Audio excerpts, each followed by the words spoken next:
ಹಾಸಿಗೆ ದಿಂಬು ಕೊಡಿ ಅಂತ ಹೇಳಿ ಕಳೆದ 1.5 ತಿಂಗಳಿನಿಂದಲೂ ಕೂಡ ಇದರ ವಿಚಾರಣೆ ನಡೀತಾ ಇದೆ ಕೋರ್ಟ್ನಲ್ಲಿ. ಹಾಗಾದ್ರೆ ಇವತ್ತು ಕೋರ್ಟ್ನಲ್ಲಿ ಯಾವ ರೀತಿಯಾಗಿ ವಾದ ಪ್ರತಿವಾದ ನಡೆಯಿತು? ಇವತ್ತು ದರ್ಶನ್ ಪರ ವಕೀಲರಾಗಿರುವ ಸುನೀಲ್ ಅವರು ಯಾವ ರೀತಿಯಾಗಿ ಆವೇಶಭರಿತರಾಗಿ ವಾದವನ್ನ ಮಂಡನೆ ಮಾಡಿದ್ರು, ಅವರು ವಾದ ಮಂಡನೆ ಮಾಡಿದಂತಹ ಪ್ರಮುಖ ಪಾಯಿಂಟ್ಸ್ ಏನೇನು ಅನ್ನೋದ್ರ ಬಗ್ಗೆ ಮಾಹಿತಿಯನ್ನ ಕೊಡ್ತಾ ಹೋಗ್ತೀವಿ. ಈಗಾಗಲೇ ಹಾಸಿಗೆ ದಿಂಬಿಗಾಗಿ ಆರ್ತನಾದ ಮಾಡ್ತಾ ಇರುವಂತಹ ದರ್ಶನ್ನ ಪರ ವಕೀಲರು ಸುನೀಲ್ ಇವತ್ತು ಸಾಕಷ್ಟು ಅಂಶಗಳನ್ನ ಹೇಳಿದ್ದಾರೆ ಕೋರ್ಟ್ ಮುಂದೆ. ಪ್ರಮುಖವಾಗಿ ಕಾನೂನು ಸೇವಾ ಪ್ರಾಧಿಕಾರದ ಸದಸ್ಯರಿಗೆ ಜೈಲು ಸಿಬ್ಬಂದಿ ಮಿಸ್ಲೀಡ್ ಮಾಡಿದ್ದಾರೆ ಅನ್ನುವಂತಹ ವಿಚಾರವನ್ನ ಕೂಡ ಇವತ್ತು ಅವರು ಮೆನ್ಷನ್ ಮಾಡಿದ್ದಾರೆ. ಈಗಾಗಲೇ ಕಾನೂನು ಸೇವಾ ಪ್ರಾಧಿಕಾರದ ಅಧಿಕಾರಿಗಳು ಜೈಲಿಗೆ ಹೋಗಿ ಅಲ್ಲಿ ಏನೇನಿದೆ, ಫೆಸಿಲಿಟಿ ಇದೆಯಾ ಇಲ್ವಾ ಅನ್ನೋದ್ರ ಬಗ್ಗೆ ಕೂಡ ಮಾಹಿತಿನ ಕಲೆ ಹಾಕಿ ಆಲ್ರೆಡಿ ಈಗಾಗಲೇ ಕೋರ್ಟ್ನಲ್ಲಿ ವರದಿ ಕೂಡ ಸಲ್ಲಿಕೆಯಾಗಿದೆ. ಇಂತಹ ಸಂದರ್ಭದಲ್ಲಿ ಜೈಲು ಅಧಿಕಾರಿಗಳಿಂದ ಮಾಹಿತಿ ಕೇಳಿ ಅಂತ ಹೇಳಿ ಆದೇಶದಲ್ಲಿ ಹೇಳಿಲ್ಲ. ಈಗಾಗಲೇ ಕಾನೂನು ಸೇವಾ ಪ್ರಾಧಿಕಾರದ ಅಧಿಕಾರಿಗಳು ಜೈಲು ಅಧಿಕಾರಿಗಳ ಬಳಿ ಕೂಡ ಮಾಹಿತಿಯನ್ನ ಕೇಳಿದ್ದಾರೆ. ಬ್ಯಾರೆಕ್ನಲ್ಲಿ ಸಿಸಿಟಿವಿ ಆಗಿರ್ಬೋದು ಅಥವಾ ಬಾಡಿ ವರ್ನ್ ಕ್ಯಾಮೆರಾವನ್ನ ಬಳಕೆ ಮಾಡಲಾಗಿರುವ ವಿಚಾರಕ್ಕೆ ಸಂಬಂಧಪಟ್ಟ ಹಾಗೆ ವಿಚಾರಣಾಧೀನ ಕೈದಿಗಳಿಗೆ ಬೆಡ್ ಹಾಸಿಗೆ ನೀಡಲು ಆಗಲ್ಲ ಅನ್ನುವಂತಹ ವಿಚಾರವನ್ನ ಹೇಳಿದ್ದಾರೆ. ಹಾಗಾದ್ರೆ ಯಾಕಾಗಲ್ಲ? ಕನಿಷ್ಠ ಸೌಲಭ್ಯಗಳನ್ನ ಕೊಡಬೇಕು ಅಂತ ಹೇಳಿ ಈಗಾಗಲೇ ಸುಪ್ರೀಂ ಕೋರ್ಟ್ ಕೂಡ ಹೇಳಿದೆ. ಅದರಲ್ಲಿ ಯಾವುದೇ ಕನಿಷ್ಠ ಸೌಲಭ್ಯಗಳನ್ನ ದರ್ಶನ್ಗೆ ಕೊಡ್ತಾ ಇಲ್ಲ. ಇದಕ್ಕೆ ಸಾಕಷ್ಟು ಕಾರಣಗಳನ್ನ ಕೊಡ್ತಾ ಇದ್ದಾರೆ. ಆ ಕಾರಣ ಏನು ಅಂತ ಹೇಳಿದ್ರೆ ಸೆಲೆಬ್ರಿಟಿ ಅನ್ನುವಂತಹ ವಿಚಾರವನ್ನ ಹೇಳ್ತಾ ಇದ್ದಾರೆ. ಕಾನೂನಿನಲ್ಲಿ ಅದ್ಯಾರೇ ಆಗಿರ್ಲಿ, ಸೆಲೆಬ್ರಿಟಿ ಆದ್ರೂ ಆಗಿರ್ಲಿ, ಸಾಮಾನ್ಯ ವ್ಯಕ್ತಿ ಆದ್ರೂ ಆಗಿರ್ಲಿ, ಕಾನೂನಿನಲ್ಲಿ ಎಲ್ಲರೂ ಕೂಡ ಒಂದೇ. ಕನಿಷ್ಠ ಸೌಲಭ್ಯವನ್ನ ಕೊಡಬೇಕು ಅನ್ನೋದು ಸುಪ್ರೀಂ ಕೋರ್ಟ್ನ ಕಾನೂನಿನಲ್ಲೇ ಇದೆ. ನಿನ್ನೆ ನಮ್ಮ ಕೊಲೀಗ್ಸ್ ಭೇಟಿ ಕೊಟ್ಟಿದ್ರು ಜೈಲಿಗೆ. ಆ ಸಂದರ್ಭದಲ್ಲಿ ಅಲ್ಲಿ ಮತ್ತದೇ ಪರಿಸ್ಥಿತಿ ಕಂಡು ಬಂದಿದೆ ಅನ್ನೋದನ್ನ ಕೂಡ ಮೆನ್ಷನ್ ಮಾಡ್ತಾರೆ ದರ್ಶನ್ ಪರ ವಕೀಲರಾಗಿರುವಂತಹ ಸುನೀಲ್ ಅವರು. ಅಷ್ಟು ಮಾತ್ರ ಅಲ್ಲ, ಆ ಭೇಟಿಯ ಸಂದರ್ಭದಲ್ಲಿ ಏನೆಲ್ಲ ಅಂಶಗಳು ಬೆಳಕಿಗೆ ಬಂತು ಅನ್ನೋದನ್ನು ಕೂಡ ಅವರು ಮೆನ್ಷನ್ ಮಾಡ್ತಾರೆ. ಜೈಲಿನಲ್ಲಿ ಬೇರೆ ಖೈದಿಗಳು ರಾಜಾರೋಷವಾಗಿದ್ದಾರೆ, ಹೇಗ್ ಬೇಕೋ ಹಾಗಿದ್ದಾರೆ. ಆದ್ರೆ ಇಲ್ಲಿ ದರ್ಶನ್ಗೆ ಮಾತ್ರ ಆ ರೀತಿಯಾದಂತಹ ಪರಿಸ್ಥಿತಿ ಇಲ್ಲ. ಅವರಿಗೆ ಒಂದು ಕನಿಷ್ಠ ಸೌಲಭ್ಯವನ್ನ ಕೂಡ ಕೊಡ್ತಾ ಇಲ್ಲ. ಕನಿಷ್ಠ ಸೌಲಭ್ಯವನ್ನ ಕೇಳಿದ್ರೆ ಸುಪ್ರೀಂ ಕೋರ್ಟ್ನ ಕಡೆ ಮುಖ ತೋರಿಸ್ತಾರೆ. ಇಂತಹ ಸಂದರ್ಭದಲ್ಲಿ ಈ ಹಿಂದೆ ಏನೆಲ್ಲ ಆಗಿತ್ತು ಅನ್ನೋದನ್ನ ಕೂಡ ಈಗ ಸುನೀಲ್ ಅವರು ಮೆನ್ಷನ್ ಮಾಡಿದ್ರು. ಇವತ್ತು ಗುಬ್ಬಚ್ಚಿ ಸೀನಾ ಬರ್ತ್ಡೇ ಜೈಲಲ್ಲಿ ಆಚರಣೆಯನ್ನ ಮಾಡ್ಕೊಂಡಿದ್ದಾನೆ. ಆತ ಯಾವ ರೀತಿಯಾಗಿ ಹಾಗಾದ್ರೆ ಆಚರಣೆ ಮಾಡ್ಕೊಂಡ, ಅಲ್ಲಿ ಯಾವ ರೀತಿಯ ಸೌಲಭ್ಯವನ್ನ ಇವರು ಕೊಟ್ಟಿದ್ದಾರೆ, ಅದು ಕೂಡ ಈಗಾಗಲೇ ಸೋಷಿಯಲ್ ಮೀಡಿಯಾದಲ್ಲಿ ವೈರಲ್ ಆಗಿದೆ. ಈಗ ಅಲ್ಲಿ ಏನೇನು ಆಗ್ತಾ ಇದೆ ಅನ್ನೋದು ಎಲ್ಲವೂ ಕೂಡ ಗೊತ್ತಾಗ್ತಾ ಇದೆ. ರಾಜಾತಿಥ್ಯದ ವಿಚಾರ ಬೆಳಕಿಗೆ ಬರ್ತಾ ಇದೆ. ಇಂತಹ ಸಂದರ್ಭದಲ್ಲಿ ದರ್ಶನ್ಗೆ ಮಾತ್ರ ಅಲ್ಲಿ ಕನಿಷ್ಠ ಸೌಲಭ್ಯಗಳನ್ನ ಕೊಡ್ತಾ ಇಲ್ಲ. ಗುಬ್ಬಚ್ಚಿ ಸೀನಾ ಬರ್ತಡೆಯನ್ನ ಮಾಡ್ಕೊಂಡ ರಾಜಾರೋಷವಾಗಿ ಅವರೆಲ್ಲ ಓಡಾಡ್ತಿದ್ದಾರೆ, ಅನೇಕ ಖೈದಿಗಳು ಓಡಾಡ್ತಾ ಇದ್ದಾರೆ.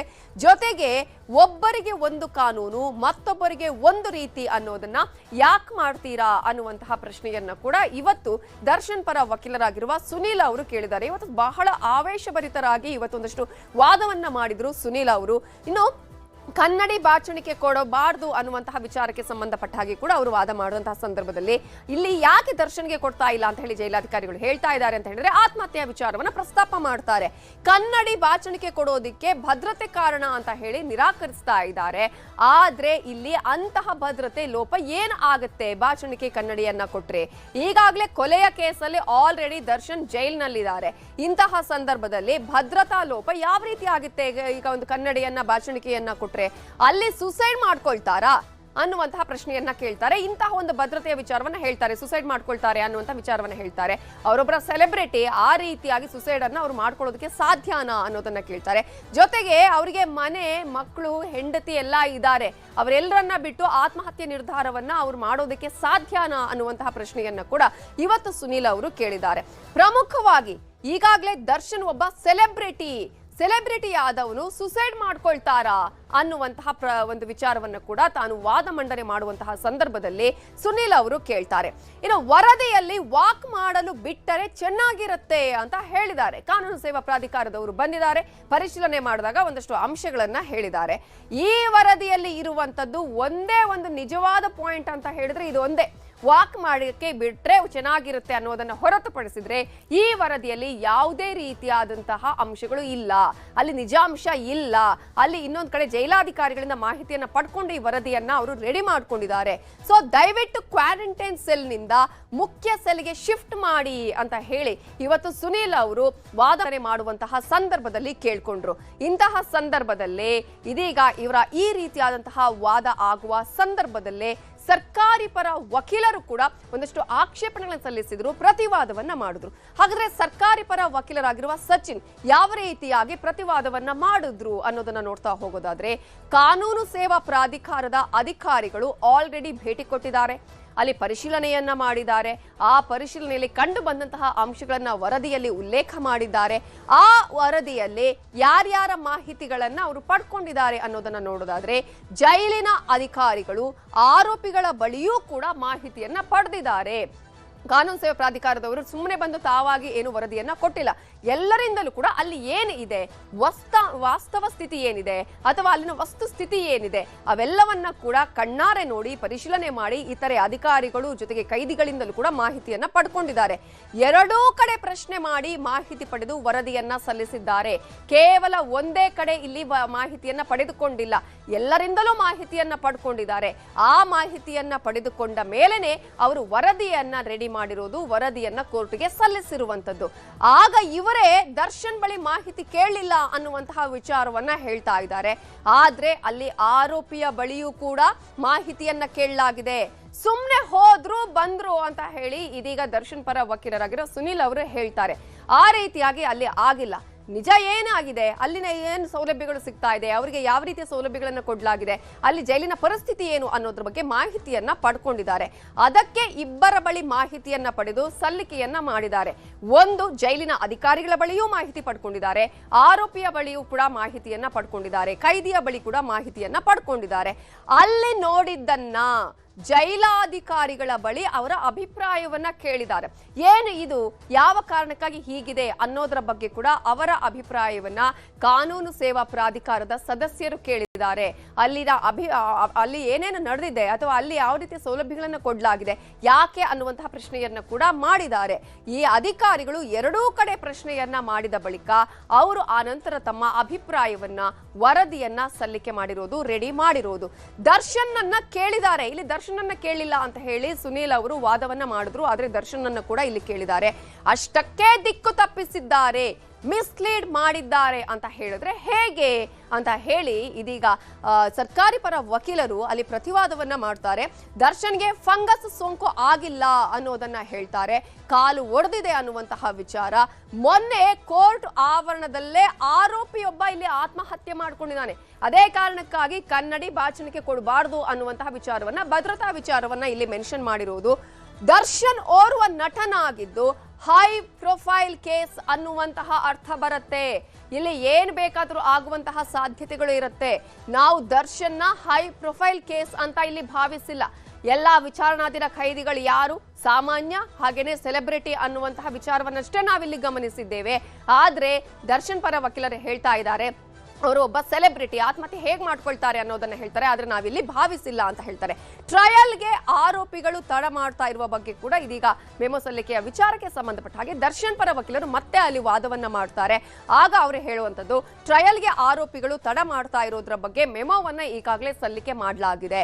ಪ್ರಾಸಿಕ್ಯೂಷನ್ ಸಲ್ಲಿಸಿದ ಮೆಮೊಗೆ ದರ್ಶನ್ ಪರ ವಕೀಲರು ತೀವ್ರ ಆಕ್ಷೇಪಣೆಯನ್ನ ಕೂಡ ಈಗಾಗಲೇ ವ್ಯಕ್ತಪಡಿಸಿದ್ದನ್ನು ಕೂಡ ನಾವಿಲ್ಲಿ ಗಮನಿಸಬಹುದು. ಒಬ್ಬೊಬ್ಬರೇ ಆರೋಪಿಗಳ ಪರವಾಗಿ ಈಗ ಮೆಮೊ ಸಲ್ಲಿಕೆ ಮಾಡ್ತಾ ಇರೋದನ್ನು ಕೂಡ ನಾವು ಈಗಾಗಲೇ ಆಲ್ರೆಡಿ ಗಮನಿಸಿದ್ವಿ.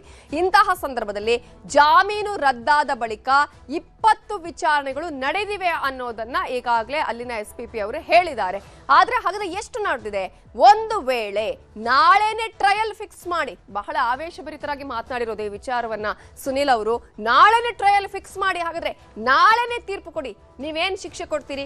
ಗಲ್ಲು ಶಿಕ್ಷೆ ಕೊಡ್ತೀರಾ? ಗಲ್ಲು ಶಿಕ್ಷೆನೆ ಕೊಡಿ. ನಾಡಿದ್ದೇ ಶಿಕ್ಷೆ ಕೊಟ್ಟು ಮರಣದಂಡನೆ ಕೊಡಿ. ನಾವು ಅದಕ್ಕೂ ಕೂಡ ರೆಡಿ ಇದ್ದೇವೆ ಅನ್ನುವಂತಹ ವಿಚಾರವನ್ನ ದರ್ಶನ್ ಪರ ವಕೀಲರು ಹೇಳ್ತಾರೆ.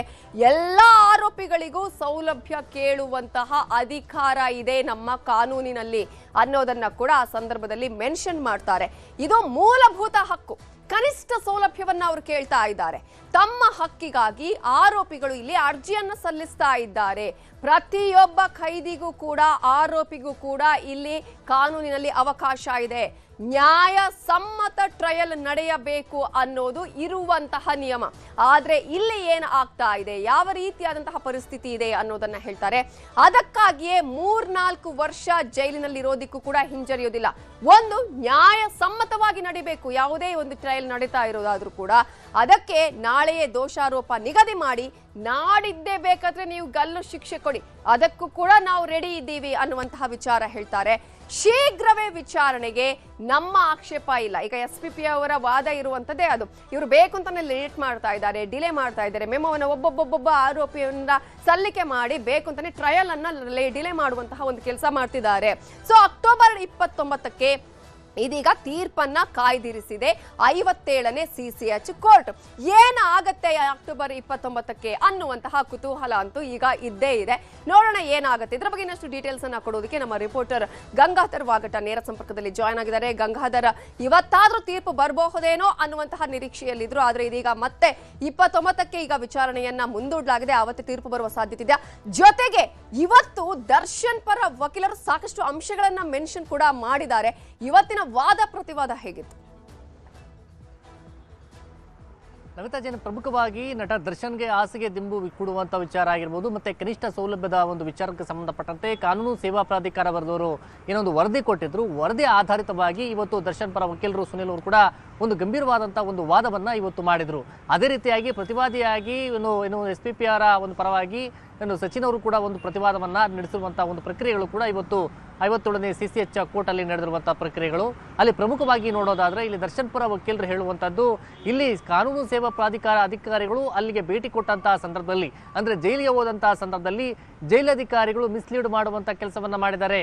CCTV ಮತ್ತು ಅಲ್ಲಿ ಬಾಡಿ ಓನ್ ಕ್ಯಾಮೆರಾಗಳನ್ನು ಹಾಕಿದ್ದೀವಿ ಅಂತ ಹೇಳಿದ್ದಾರೆ. ಆದರೆ ಇಲ್ಲಿ ದರ್ಶನ್ ಅವರ ಸ್ಟೇಟ್ಮೆಂಟನ್ನು ಪಡ್ಕೊಂಡಂಥ ಅಧಿಕಾರಿಗಳು ಅಲ್ಲಿ ಜೈಲಧಿಕಾರಿಗಳ ಸ್ಟೇಟ್ಮೆಂಟನ್ನು ಯಾಕೆ ಪಡ್ಕೊಳ್ಬೇಕಾಯ್ತು, ಇವರೇ ಅವರು ಪರಿಶೀಲನೆಯನ್ನು ಮಾಡಿದಾರಲ್ವಾ ಅನ್ನೋ ರೀತಿಯಲ್ಲಿ ಒಂದು ವಾದವನ್ನು ಮಾಡಿದರು. ಆದರೆ ಇಲ್ಲಿ ಪ್ರಮುಖವಾಗಿ ಜೈಲಧಿಕಾರಿಗಳು ಮತ್ತೊಂದು ಕಡೆ ಅವರು ಕೊಡುವಂಥ ಪ್ರಕ್ರಿಯೆಗಳಲ್ಲಿ ಏನಿದೆ, ಅಂದರೆ ಅವ್ರು ಹೇಳುವಂಥ ಸ್ಟೇಟ್ಮೆಂಟ್ಸ್ ಏನಿದೆ, ಜೈಲಿನ ಮ್ಯಾನುವಲ್ನಲ್ಲಿ ಒಂದು ಬಾಚಣಿಗೆ ಒಂದು ಕನ್ನಡಿ ಕೊಡೋ ಥರ ಇಲ್ವಾ ಅನ್ನೋ ಥರದ ಇವರು ಟ್ರೀಟನ್ನು ಮಾಡ್ತಾರೆ. ಅಂದರೆ ಆ ರೀತಿಯಾದ ಒಂದು ಸ್ಟೇಟ್ಮೆಂಟನ್ನು ಕೊಡ್ತಾರೆ. ಆದರೆ ಕಾನೂನು ಸೇವಾ ಪ್ರಾಧಿಕಾರ ಕೊಟ್ಟಿರುವಂಥ ರಿಪೋರ್ಟಲ್ಲಿ ನಟ ದರ್ಶನ್ಗೆ ವಾಕ್ ಮಾಡೋಕ್ಕೆ ಅವಕಾಶವನ್ನು ಕೊಡಬೇಕು ಅನ್ನೋ ನಿಟ್ಟಿನಲ್ಲಿ ಏನೋ ಒಂದು ಅಂಶವನ್ನು ಉಲ್ಲೇಖ ಮಾಡಿದ್ದಾರೆ. ಅದು ಬಿಟ್ಟರೆ ಇನ್ನೆಲ್ಲವೂ ಕೂಡ ಅಲ್ಲಿ ಅಧಿಕಾರಿಗಳು ಹೇಳುವಂಥ ರೀತಿಯಲ್ಲೇ ರಿಪೋರ್ಟನ್ನು ಕೊಡಲಾಗಿದೆ ಅನ್ನೋ ರೀತಿಯಲ್ಲಿ ಅವರು ಕೂಡ ಅಸಮಾಧಾನವನ್ನು ವ್ಯಕ್ತಪಡಿಸಿರುವಂಥದ್ದು. ಆದರೆ ಇಲ್ಲಿ ಪ್ರಮುಖವಾಗಿ ಇಲ್ಲಿ ಬೇರೆ ಬೇರೆ ಜೈಲಲ್ಲಿ ಇರುವಂಥ ಕೆಲವರಿಗೆಲ್ಲರೂ ಕೂಡ ಸೌಲಭ್ಯಗಳನ್ನ ಕೊಡಲಾಗಿದೆ. ಗುಬ್ಬಚ್ಚಿ ಸೀನನ್ನ ಬರ್ಡೇ ಎಲ್ಲ ಕೂಡ ಮಾಡಿಕೊಂಡು ಫೋನ್ ಜಾಮರ್ಗಳೆಲ್ಲ ಕೂಡ ಹೇಗೆ ವರ್ಕ್ ಆಗ್ತಾ ಇದ್ದಾರೆ. ಆದರೆ ಇಲ್ಲಿ ಬೇರೊಬ್ಬರಿಗೆ ಒಂದು ಕಾನೂನು ಮತ್ತು ಇಲ್ಲಿ ದರ್ಶನ್ಗೆ ಒಂದು ಕಾನೂನು, ಸೆಲೆಬ್ರಿಟಿ ಅನ್ನೋ ಕಾರಣಕ್ಕೋಸ್ಕರ ಈ ರೀತಿ ಯಾವ್ದು ಮಾಡಲಾಗ್ತಾ ಇದೆ. ಅಲ್ಲಿ ಭದ್ರತಾ ದೃಷ್ಟಿಯಿಂದ ಅವರಿಗೆ ಬಾಚಣಿಗೆ ಮತ್ತು ಕನ್ನಡಿ ಕೊಡೋಕ್ಕಾಗೋದಿಲ್ಲ ಅಂತ. ಅಂದರೆ ಇಲ್ಲಿ ದರ್ಶನ್ ಸೆಲೆಬ್ರಿಟಿ ಆಗಿದ್ದು ಒಬ್ಬ ಅವರು ಕೂಡ ಮನೆ ಮಠ ಅನ್ನೋದು ಎಲ್ಲ ಕೂಡ ಇದ್ದೇ ಇರುತ್ತೆ. ಅವರೇನು ಆತ್ಮಹತ್ಯೆ ಮಾಡ್ಕೊಳ್ತಾರೆ ಅನ್ನೋದು ಕೂಡ ಗಂಭೀರವಾಗಿ ಆ ಬಗ್ಗೆ ಆಕ್ರೋಶಭರಿತವಾಗಿ ಒಂದು ವಾದವನ್ನು ಮಾಡಿದರು. ಯಾಕೆ ಇಷ್ಟೊಂದು ಇವರು ಈ ರೀತಿ ಒಂದು ಸೌಲಭ್ಯವನ್ನು ಕೊಡೋದಕ್ಕೆ ಈ ಥರ ಮಾಡ್ತಾ ಇದ್ದಾರೆ, ಕನಿಷ್ಠವಾದಂಥ ಅವ್ರಿಗೆ ಬೇಕಾದಂಥ ಬೇಸಿಕ್ ವಸ್ತುಗಳನ್ನು ಕೂಡ ಕೊಡೋದಕ್ಕೆ ಈ ಥರ ಅವರು ಜೈಲಿನ ಮ್ಯಾನ್ಯುವಲ್ ಇಲ್ಲ ಜೈಲಲ್ಲಿ ಮ್ಯಾನ್ಯುವಲ್ ಇಲ್ಲ ಅನ್ನೋ ಥರ ಹೇಳ್ತಾ ಇದ್ದಾರೆ. ಮಾತಿಗೂ ಸುಪ್ರೀಂ ಕೋರ್ಟ್ ಅನ್ನೋ ರೀತಿಯಲ್ಲಿ ಹೇಳ್ತಾ ಇರುವಂಥದ್ದು. ಅದಲ್ಲದೆ ಪ್ರಮುಖವಾಗಿ ಈ ಒಂದು ವಿಚಾರಕ್ಕೆ ಸಂಬಂಧಪಟ್ಟಂತೆ ಜೈಲಿನಲ್ಲಿ ಅಂದರೆ ಈಗ ಕ್ವಾರಂಟೈನ್ ಸೆಲ್ಲಲ್ಲಿ ಇಟ್ಟಿರುವಂಥ ನಟ ದರ್ಶನನ್ನ ಮೇನ್ ಜೈಲ್ಗೆ ಮೇನ್ ಬ್ಯಾರಕ್ಗೆ ಶಿಫ್ಟ್ ಮಾಡಿ ಅನ್ನೋ ರೀತಿಯಲ್ಲಿ ಕೂಡ ಆ ಬಗ್ಗೆ ವಾದವನ್ನು ಮಾಡಿದರು. ಮತ್ತೆ ಪ್ರಮುಖವಾಗಿ ಇದು ಮೂಲಭೂತವಾದಂಥ ಹಕ್ಕು ಆಗಿರುವಂಥದ್ದು. ಒಬ್ಬ ವಿಚಾರಣಾಧೀನ ಕೈದಿ ಆಗಿರ್ಬೋದು, ಯಾರೇ ಒಬ್ಬ ಕೈದಿ ಆಗಿದ್ರು ಕೂಡ ಅವರ ಹಕ್ಕುಗಳನ್ನು ಅವ್ರು ಕೇಳುವಂಥದ್ದು ಎಲ್ಲವೂ ಕೂಡ ಕಾನೂನಲ್ಲಿ ಇರುವಂಥದ್ದು. ಜೈಲಿನ ನಿಯಮಾವಳಿಗಳ ಪ್ರಕಾರವಾಗಿ ಅವರಿಗೆ ಬೇಕಾದಂಥ ಸೌಲಭ್ಯಗಳನ್ನು ಕೊಡಬೇಕು, ಅಂದರೆ ಕನಿಷ್ಠ ಸೌಲಭ್ಯವನ್ನು ಕೊಡಬೇಕು. ಅದನ್ನು ಹೊರತುಪಡಿಸಿ ಯಾವುದೇ ಒಂದು ವಿಚಾರವನ್ನು ಕೇಳಿದ್ರು ಕೂಡ ಜೈಲಿನ ಮ್ಯಾನ್ಯುವಲ್ ಇಲ್ಲ ಅನ್ನೋ ರೀತಿಯಲ್ಲಿ ಅವರು ಹೇಳ್ತಿದ್ದಾರೆ ಅನ್ನೋ ರೀತಿಯಲ್ಲಿ ವಾದವನ್ನು ಮಾಡಿದರು. ಆದರೆ ಇದಕ್ಕೆ ಪ್ರತಿವಾದ ವ್ಯಕ್ತಪಡಿಸಿದಂಥ ಇಲ್ಲಿ SPP ಅವರು ಏನಿದ್ರು, ಅಂದರೆ ASPP ಅಂದರೆ ಏನು ಪ್ರಸನ್ನ ಕುಮಾರ್ ಅವರ ಜೂನಿಯರ್ ಅವರು ಕೂಡ ಸಚಿನ್ ಅವರು ಏನು ಮಾಡಿ ಒಂದು ಪ್ರತಿವಾದವನ್ನು ಮಾಡಿರುವಂಥದ್ದು. ಇಲ್ಲಿ ಕಾನೂನು ಸೇವಾ ಪ್ರಾಧಿಕಾರದ ಅಧಿಕಾರಿಗಳು ಅವತ್ತು ಜೈಲಿಗೆ ವಿಸಿಟ್ ಮಾಡಿದಂಥ ಸಂದರ್ಭದಲ್ಲಿ ಜೈಲಿನಲ್ಲಿ ಅವರೇ ಖುದ್ದಾಗಿ ಪರಿಶೀಲನೆ ಮಾಡಿದ್ದಾರೆ. ಜೊತೆಯಲ್ಲಿ ಎರಡೂ ಕಡೆ ಕೂಡ ಇಲ್ಲಿ ಕೇವಲ ಒಬ್ಬರ ಅಷ್ಟೇ ಅಲ್ಲ, ಜೈಲಧಿಕಾರಿಗಳು ಜೊತೆಯಲ್ಲಿ ದರ್ಶನ್ ಅವರ ಇಬ್ಬರ ಸ್ಟೇಟ್ಮೆಂಟ್ಸ್ ಅನ್ನು ಕೂಡ ಪಡ್ಕೊಂಡಿದ್ದಾರೆ. ಇಲ್ಲಿ ಜೈಲಿನ ನಿಯಮಾವಳಿಗಳ ಮ್ಯಾನ್ಯುವಲ್ ಪ್ರಕಾರವೇ ಅಲ್ಲಿ ಎಲ್ಲವೂ ಕೂಡ ವ್ಯವಸ್ಥೆಯನ್ನ ಕೊಡಲಾಗಿರುವಂಥದ್ದು. ಇಲ್ಲಿ ಭದ್ರತಾ ದೃಷ್ಟಿಯಿಂದ ಇಲ್ಲಿ ಯಾಕಂದ್ರೆ ಮೊನ್ನೆ ಕೋರ್ಟ್ಗೆ ಒಬ್ಬ ವಿಚಾರಣಾಧೀನ ಕೈದಿ ಬಂದಂತವನು ಅಲ್ಲಿ ಆತ್ಮಹತ್ಯೆಯನ್ನು ಮಾಡಿಕೊಂಡ. ಈ ನಿಟ್ಟಿನಲ್ಲಿ ಜೈಲಿನಲ್ಲಿ ಇರುವಂತಹ ಸುಪ್ರೀಂ ಕೋರ್ಟ್ ಇರುವಂಥದ್ದು, ಸುಪ್ರೀಂ ಕೋರ್ಟ್ ಕೂಡ ಒಂದು ಏನಂದ್ರೆ ಸೆಲೆಬ್ರಿಟಿ ಅನ್ನೋ ಕಾನೂನಿಗೋಸ್ಕರ ಅಲ್ಲಿ ಬೇಕಾದಂತ ಅಂದ್ರೆ ಸಾಮಾನ್ಯ ಕೈದಿ ರೀತಿಯಲ್ಲಿ ನೋಡಬೇಕು ಅನ್ನೋ ರೀತಿಯಲ್ಲಿ, ಹೀಗಾಗಿ ಭದ್ರತಾ ದೃಷ್ಟಿಯಿಂದ ಅವ್ರಿಗೆ ಬೇಕಾದಂಥ ಜೈಲಿನ ನಿಯಮಾವಳಿ ಪ್ರಕಾರವಾಗಿ ವಿಚಾರಣಾಧೀನಿಗೆ ಕೊಡಬೇಕಾದಂಥ ಸೌಲಭ್ಯಗಳನ್ನ ಅಲ್ಲಿ ಕೊಡಲಾಗ್ತಾ ಇದೆ.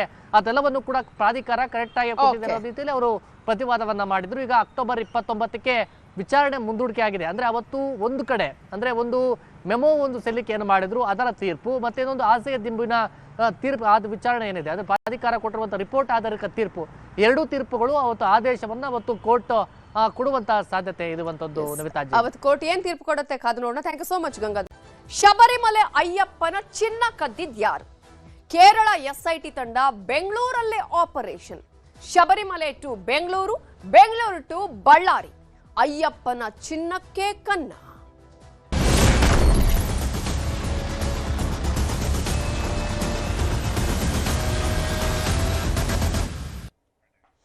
ಶಬರಿಮಲೆ ಅಯ್ಯಪ್ಪನ ಚಿನ್ನ ನಾಪತ್ತೆ ಪ್ರಕರಣಕ್ಕೆ ಸಂಬಂಧಪಟ್ಟ ಹಾಗೆ ಅಯ್ಯಪ್ಪನ ಚಿನ್ನಕ್ಕೆ ಕನ್ನ ಹಾಕಿದ್ಯಾರು? ಈಗ ಎಸ್ಐಟಿ ಮಾಡ್ತಾ ಇರುವಂತಹ ತನಿಖೆಯಲ್ಲಿ ಗೊತ್ತಾಗಿರುವ ಅಂಶಗಳು ಏನೇನು ಅನ್ನೋದನ್ನ ಈಗಾಗಲೇ ನಾವು ಗಮನಿಸ್ತಾ ಇದ್ದೀವಿ. ಅದೇ ಕಾರಣಕ್ಕಾಗಿಯೇ ಎಸ್ಐಟಿ ಅಧಿಕಾರಿಗಳು ಬೆಂಗಳೂರು, ಬಳ್ಳಾರಿಯಲ್ಲಿ ಈಗ ತನಿಖೆಯನ್ನ ಮಾಡ್ತಾ ಇದ್ದಾರೆ, ರೈಡ್ ಮಾಡಿದ್ದಾರೆ. ಹಾಗಾದ್ರೆ ಬೆಂಗಳೂರು, ಬಳ್ಳಾರಿಯಲ್ಲಿ ಯಾಕೆ ರೇಡ್ ಮಾಡಿದ್ರು ಎಸ್ಐಟಿ ಅಧಿಕಾರಿಗಳು? ಅದರಲ್ಲೂ ಕೂಡ ಕೇರಳ ಎಸ್ಐಟಿ ಅಧಿಕಾರಿಗಳು. ಇದರ ಬಗ್ಗೆ ಕಂಪ್ಲೀಟ್ ಆದಂತಹ ಮಾಹಿತಿಯನ್ನ ಕೊಡ್ತಾ ಹೋಗ್ತೀನಿ. ಅಯ್ಯಪ್ಪನ ಚಿನ್ನ ಕದ್ದಿದ್ಯಾರು? ಇದರ ಹಿನ್ನೆಲೆ ಏನು? ಈ ಹಿನ್ನೆಲೆಯಲ್ಲಿ ಎಸ್ಐಟಿ ಅಧಿಕಾರಿಗಳ ತನಿಖೆ ಹೇಗಿದೆ? ಇವೆಲ್ಲದರ ಡೀಟೇಲ್ ನಾನು ಕೊಡ್ತಾ ಹೋಗ್ತೀನಿ. ಶಬರಿಮಲೆ ಅಯ್ಯಪ್ಪನ ಚಿನ್ನ ನಾಪತ್ತೆ ಪ್ರಕರಣಕ್ಕೆ ಸಂಬಂಧಪಟ್ಟ ಹಾಗೆ ಎಸ್ಐಟಿ ಅಧಿಕಾರಿಗಳು ಈಗಾಗಲೇ ತನಿಖೆಯನ್ನ ಮಾಡ್ತಾ ಇದ್ದಾರೆ. ಆ ತನಿಖೆಯಲ್ಲಿ ಅರ್ಚಕ ಉನ್ನಿ ಕೃಷ್ಣನ್ ಪೊಟ್ಟಿಯನ್ನ ಎಸ್ಐಟಿ ಅಧಿಕಾರಿಗಳು ಬಂಧಿಸಿ ವಿಚಾರಣೆಯನ್ನ ಕೂಡ ಮಾಡ್ತಾ ಇದ್ದಾರೆ. ಈ ಸಂದರ್ಭದಲ್ಲಿ ಉನ್ನಿ ಕೃಷ್ಣನ್ ಮೇಲೆ 475 ಗ್ರಾಂ ಚಿನ್ನದ ಪ್ಲೇಟ್ ಕದ್ದಿರುವಂತಹ ಆರೋಪ ಕೂಡ ಇರುವಂತದ್ದು. ಆ ಒಂದು ಆರೋಪಕ್ಕೆ ಸಂಬಂಧಪಟ್ಟ ಹಾಗೆ ಬಂಧನಕ್ಕೆ ಒಳಪಟ್ಟು ವಿಚಾರಣೆಯನ್ನ ಎದುರಿಸ್ತಾ ಇದ್ದಾರೆ. ಇನ್ನು ಬೆಂಗಳೂರು ಮೂಲದವರು ಈ ಅರ್ಚಕ ಉನ್ನಿ ಕೃಷ್ಣನ್ ಪೊಟ್ಟಿ. ಸೊ ಬೆಂಗಳೂರು ಹಾಗೇನೆ ಬಳ್ಳಾರಿಯಲ್ಲಿ ಈಗಾಗಲೇ ಎಸ್ಐಟಿ ಅಧಿಕಾರಿಗಳು ರೇಡ್ ಅನ್ನ ಮಾಡಿದ್ದಾರೆ. ಶ್ರೀರಾಂಪುರ ಪೊಲೀಸರ ಸಹಾಯವನ್ನ ಪಡೆದು ದಾಳಿ ಮಾಡಿ ಈಗಾಗಲೇ ಎಸ್ಐಟಿ ಅಧಿಕಾರಿಗಳು ಶೋಧವನ್ನ ಮಾಡ್ತಾ ಇದ್ದಾರೆ. ಇನ್ನು ಬಳ್ಳಾರಿಯ ಚಿನ್ನದ ವ್ಯಾಪಾರಿ ಗೋವರ್ಧನ್ಗೂ ಕೂಡ ಈಗ ಅವರು ವಿಚಾರಣೆಯ ಬಿಸಿ ತಟ್ಟಿದೆ. ಕಾರಣ ಗೋವರ್ಧನ್ಗೆ ಚಿನ್ನವನ್ನ ಮಾರಿದ್ದಾರೆ ಅನ್ನುವಂತಹ ಆರೋಪ. ನಿನ್ನೆ ಗೋವರ್ಧನ್ ಮನೆ ರೊದ್ದಂ ಜ್ಯುವೆಲರಿ ಶಾಪ್ ಮೇಲೆ ಎಸ್ಐಟಿ ಅಧಿಕಾರಿಗಳು ರೇಡ್ ಮಾಡಿದ್ದಾರೆ. ಈ ವೇಳೆ 400 ಗ್ರಾಂ ಚಿನ್ನವನ್ನ ರಿಕವರಿ ಮಾಡಿರುವಂತಹ ಮಾಹಿತಿ ಕೂಡ ಇದೆ. ಈಗಾಗಲೇ ಈ ಒಂದು ಪ್ರಕರಣಕ್ಕೆ ಸಂಬಂಧಪಟ್ಟ ಹಾಗೆ ರೊದ್ದಂ ಜ್ಯುವೆಲರಿ ಶಾಪ್ ಮಾಲೀಕರಾಗಿರುವ ಗೋವರ್ಧನ್ ನ್ಯೂಸ್ 18 ಜೊತೆ ಮಾತನಾಡಿದ್ದಾರೆ. ಏನ್ ಹೇಳಿದ್ದಾರೆ ನೋಡೋಣ. ದ್ವಾರಪಾಲಕರು ಇದಾರಲ್ಲ, ಅದರಲ್ಲಿ ಕೂಡ ಗೋಲ್ಡ್ ಪ್ಲೇಟಿಂಗ್ ಮಾಡಬೇಕು ಅಂತ ಅವರು ಉನ್ನಿಕೃಷ್ಣನ್ ಅವ್ರಿಗೆ ಹೇಳಿದ್ದಾರೆ. ಆ ಸಂಬಂಧಪಟ್ಟು ಅದರಲ್ಲಿ ಏನೋ ತೂಕ ಕಮ್ಮಿ ಆಗಿದೆ, ಅದರಲ್ಲಿ ಏನೋ ಡಿಫ್ರೆನ್ಸ್ ಆಗಿದೆ ಅನ್ನೋ ಉದ್ದೇಶಕ್ಕೆ ಅವರು ವಿಚಾರಣೆಗೆ ಅವರು ನನ್ನ ಕರೆದಿದ್ರು ಟ್ರಿವೆಂಡ್ರಮ್ಗೆ. ಹೋದ ವಾರ ನಾನು ಟ್ರಿವೆಂಡ್ರಮ್ಗೆ ಹೋಗಿದ್ದೆ. ಟ್ರಿವೆಂಡ್ರಮ್ಗೆ ಹೋಗಿ SITಗೆ ಏನೇನು ಬೇಕೋ ದಾಖಲೆ ಪತ್ರಗಳೆಲ್ಲ ಫುಲ್ ಕೊಟ್ಟು ಬಂದಿದ್ದೀನಿ. ಅದೇ ಸಂಬಂಧವಾಗಿ ಬಳ್ಳಾರಿಗೆ ಕೂಡ ನಿನ್ನೆ ಬಂದಿದ್ದರು. ನಿನ್ನೆ ಬಂದು ನಮಗೆಲ್ಲ ವಿಚಾರಣೆ ಮಾಡಿ ದಾಖಲೆ ಪತ್ರಿಕೆಗಳು ಏನೇನು ಕೇಳಿದಕ್ಕೆಲ್ಲ ಕೊಟ್ಟು ಕಳಿಸಿದ್ದೀನಿ. ಕೋರ್ಟಲ್ಲಿ ವಿಚಾರ ಇರೋದ್ರಿಂದ ಅವರು ಏನು ಹೇಳ್ತಾ ಇದ್ದಾರೆ, ಎಲ್ಲೇ ಏನು ಮಾಹಿತಿ ಬಗ್ಗೆ ನಮಗೆ ತನಿಖೆಗೆ ಸಹಕಾರ ಮಾಡಬೇಕು ನೀವು ಅಂತ ಹೇಳಿದ್ದಾರೆ. ನಾನು ಎನಿ ಟೈಮ್ ಬಂದು ಮಾಡ್ತೀನಿ ಅಂತ.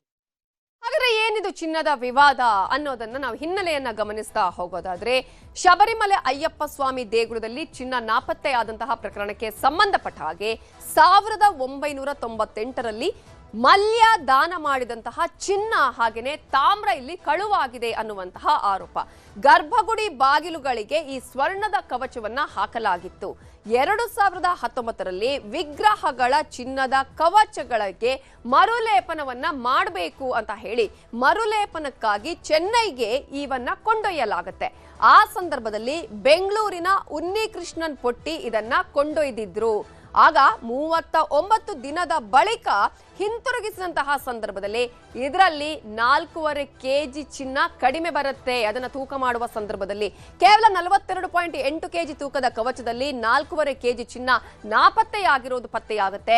ಹಳೆ ತಾಮ್ರ ಮತ್ತು ಚಿನ್ನದ ಮೂರ್ತಿ ಲೇಪನದಲ್ಲಿ ವ್ಯತ್ಯಾಸ ಕೂಡ ಆಗಿರೋದು ಕಂಡು ಬರುತ್ತೆ. ಇದೇ ಕಾರಣಕ್ಕಾಗಿ SITಯನ್ನು ಕೂಡ ರಚನೆ ಮಾಡಲಾಗುತ್ತೆ. SIT ರಚನೆ ಮಾಡಿದ ಬಳಿಕ ಇದೀಗ ಕೇರಳದ SIT ಅಧಿಕಾರಿಗಳು ಆಲ್ರೆಡಿ ಈಗ ರೇಡ್ ಮಾಡಿದ್ದಾರೆ, ತನಿಖೆಯನ್ನ ಮಾಡ್ತಾ ಇದ್ದಾರೆ.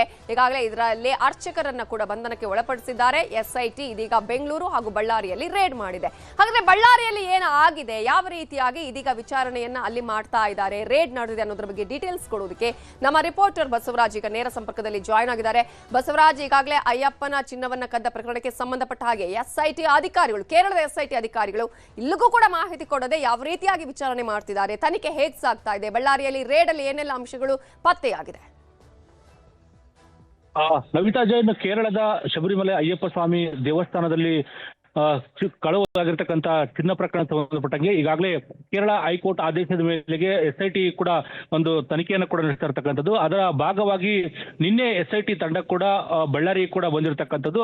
ಆ ಒಂದು ಕಳವಾಗಿರ್ತಕ್ಕಂಥ ಚಿನ್ನಕ್ಕೂ ಬಳ್ಳಾರಿಗೂ ನಂಟಿದೆ ಅನ್ನೋದು ಕೂಡ ಈಗ ಮೇಲ್ನೋಟಕ್ಕೆ ಗೊತ್ತಾಗ್ತಾ ಇದೆ. ಆ ನಿಟ್ಟಿನಲ್ಲಿ ಕೂಡ ಎಸ್ಐಟಿ ಅಧಿಕಾರಿಗಳು ನಿನ್ನೆ ಅಂದ್ರೆ ಬಳ್ಳಾರಿಯ ರೊದ್ದಂ ಜ್ಯುವೆಲರ್ಸ್ ನ ಮಾಲೀಕ ಆಗಿರ್ತಕ್ಕಂಥ ಗೋವರ್ಧನ್ ಅವರನ್ನು ಕೂಡ ತೀವ್ರವಾದಂತಹ ವಿಚಾರಣೆಯನ್ನು ಕೂಡ ಮಾಡಿರ್ತಕ್ಕಂಥದ್ದು.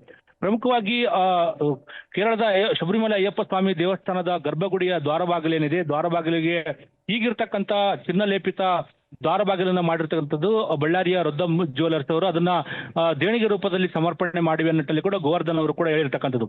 ಆದ್ರೆ ಈಗಿರ್ತಕ್ಕಂಥ ಹಿಂದೆ ಹಳೆದಾಗಿರ್ತಕ್ಕಂಥ ದ್ವಾರಬಾಗಿಲಿನ ಚಿನ್ನ ಲೇಪಿತ ದ್ವಾರಬಾಗಿಲೇನಿತ್ತು ಅದು ಕಳುವಾಗಿರ್ತಕ್ಕಂಥ ಪ್ರಕರಣಕ್ಕೆ ಸಂಬಂಧಪಟ್ಟಂಗೆ ನಮಗೂ ಅದಕ್ಕೂ ಸಂಬಂಧ ಇಲ್ಲ ಅನ್ನೋ ಮಾಹಿತಿಯನ್ನು ಕೂಡ ಗೋವರ್ಧನ್ ಅವರು ಕೊಡ್ತಾ ಇದ್ದಾರೆ. ಆದ್ರೆ ಇದು ಪ್ರಮುಖವಾಗಿ ಅಲ್ಲಿನ ಅರ್ಚಕ ಆಗಿರ್ತಕ್ಕಂಥ ಪಟ್ಟಿ ಉನ್ನಿಕೃಷ್ಣ ಏನಿದ್ದಾರೆ ಇವರಿಗೂ ಮತ್ತು ಇಲ್ಲಿನ ರೊದ್ದಂ ಜ್ಯುವೆಲರ್ಸ್ ನ ಮಾಲೀಕ ಆಗಿರ್ತಕ್ಕಂಥ ಗೋವರ್ಧನ್ ಅವರಿಗೂ ಕೂಡ ಸುಮಾರು ವರ್ಷಗಳಿಂದ ಕೂಡ ಸ್ಥಿರಪರಿಚಯ ಆಗಿರ್ತಕ್ಕಂಥದ್ದು. ಯಾಕೆಂತಂದ್ರೆ ಅವರು ಕೂಡ ಬಳ್ಳಾರಿಗೆ ಇವರ ಮನೆಯಲ್ಲಿ ಯಾವುದೇ ಪೂಜೆಗಳಾದ್ರೂ ಕೂಡ ಅವರು ಉನ್ನಿಕೃಷ್ಣನವರು ಕೂಡ ಪಟ್ಟಿ ಉನ್ನಿಕೃಷ್ಣ ಕೂಡ ಅವರು ಬಳ್ಳಾರಿಗೆ ಬಂದಿರತಕ್ಕಂಥ ಅದು ಕೂಡ ಸಾಕಷ್ಟು ಬಾರಿ ಬಂದಿರತಕ್ಕಂಥದ್ದು. ಆ ನಿಟ್ಟಿನಲ್ಲಿ ಅವರು ಉನ್ನಿಕೃಷ್ಣನವರ ಕೊಟ್ಟಿರ್ತಕ್ಕಂಥ ಸಲಹೆ ಮತ್ತು ಸೂಚನೆ ಮೇರೆಗೆ ಇವರು ಹೊಸದಾಗಿ ಒಂದು ದ್ವಾರಬಾಗಿಲನ್ನ ಚಿನ್ನಲೇಪಿತ ದ್ವಾರಬಾಗಿಲನ್ನ ಗೋವರ್ಧನ್ ಅವರು ಕೂಡ ಮಾಡಿಕೊಟ್ಟಿರ್ತಕ್ಕಂಥದ್ದು.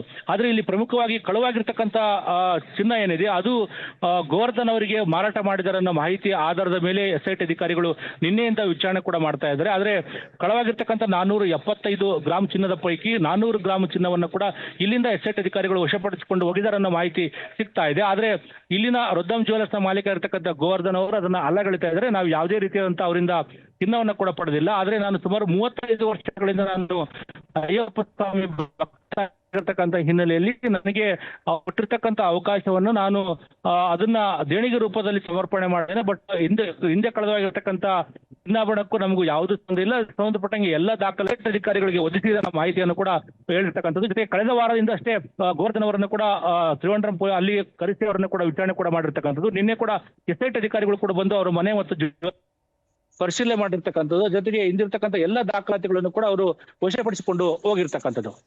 ಇದೀಗ ಎಸ್ಐಟಿ ಅಧಿಕಾರಿಗಳು ಮತ್ತೆ ನೋಟಿಸ್ ಅನ್ನು ಏನಾದರೂ ಕೊಟ್ಟಿದ್ದಾರಾ, ಬರೋದಕ್ಕೆ ಹೇಳಿದಾರಾ, ಹೇಗೆ? ಸದ್ಯಕ್ಕೆ ಗೋವರ್ಧನ್ ಅವರು ಹೇಳ್ತಕ್ಕಂಥ ಮಾಹಿತಿ ಪ್ರಕಾರ ಅವರಿಗೆ ಬೇಕಾಗಿರ್ತಕ್ಕಂಥ ಎಲ್ಲಾ ದಾಖಲೆಗಳನ್ನು ಕೂಡ ಸಲ್ಲಿಸಿದ್ದೇನೆ. ಅದರ ಮತ್ತೆ ಅವ್ರೇನಾದ್ರು ಆಗ್ತಾನೆ ಮತ್ತೆ ಏನಾದ್ರು ದಾಖಲಾತಿಗಳು ಅಗತ್ಯ ದಾಖಲಾತಿಗಳನ್ನು ಕೇಳಿದ್ರು ಕೂಡ ನಾನು ಸಲ್ಲಿಸಲಿಕ್ಕೆ ಸಿದ್ಧನಿದ್ದೇನೆ ಅನ್ನೋ ಮಾಹಿತಿಯನ್ನು ಕೂಡ ಗೋವರ್ಧನ್ ಅವರು ಹೇಳಿಕೊಂಡಿರ್ತಕ್ಕಂಥದ್ದು. ಓಕೆ, ಥ್ಯಾಂಕ್ ಯು ಬಸವರಾಜ್ ಡೀಟೇಲ್ಸ್ಗೆ. ಸೊ ಇದು ಶಬರಿಮಲೆಯಿಂದ ಬೆಂಗಳೂರಿಂದ ಬಳ್ಳಾರಿಗೆ ಈಗ ಪ್ರಯಾಣ ಆಗಿರುವಂತದ್ದು. ಶಬರಿಮಲೆ ಅಯ್ಯಪ್ಪ ಸ್ವಾಮಿಯ ಸನ್ನಿಧಾನದಲ್ಲಿ ಚಿನ್ನವನ್ನ ಒಂದು ಕದ್ದಂತಹ ಆರೋಪಕ್ಕೆ ಸಂಬಂಧಪಟ್ಟ ಹಾಗೆ ಕೇರಳ ಎಸ್ಐಟಿ ಅಧಿಕಾರಿಗಳು ತೀವ್ರವಾದ ವಿಚಾರಣೆಯನ್ನ ಮಾಡ್ತಿದ್ದಾರೆ, ಗಂಭೀರವಾಗಿ ತನಿಖೆಯನ್ನ ಮಾಡ್ತಾ ಇದ್ದಾರೆ. ಆ ಒಂದು ಪ್ರಕರಣದ ತನಿಖೆ ಇದೀಗ ಬೆಂಗಳೂರಿಗೂ ಬಂದಿದೆ, ಜೊತೆಗೆ ಇದರ ಜಾಲ ಬಳ್ಳಾರಿಗೂ ಕೂಡ ಹಬ್ಬಿದೆ. ಅದೇ ಕಾರಣಕ್ಕಾಗಿ ರೊದ್ದಂ ಜ್ಯುವೆಲರಿಯ ಮಾಲೀಕರನ್ನ ಕೂಡ ವಿಚಾರಣೆಗೆ ಒಳಪಡಿಸಿದ್ದಾರೆ. ನಿನ್ನೆ ರೇಡ್ ಆಗಿದೆ, ನಿರಂತರವಾಗಿ ತನಿಖೆಯನ್ನ ಮಾಡಲಾಗ್ತಾ ಇದೆ.